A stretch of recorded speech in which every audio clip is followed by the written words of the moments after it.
Nalinis ako ng isang kama namin. Yung kama namin gulo-gulo. Ayan. I-alis muna natin yung lahat. So yun guys, tanggal ko na lahat. Ilagay muna natin yung foam lang nakatiklop dahil ayun yung kailangan natin nakatiklop. Okay. Ayan guys, ilagay ko na yung ito. So yung ano naman guys, ilalagay ko sunod ay yung kumot dito guys.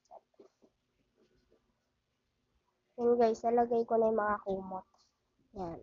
Nalagay ko na yung mga kumot. Baka sabihin ng cake. Yan ah. Lagay na natin dun yung ulan. Yan, nalagay na natin. So, next natin aayusin ito.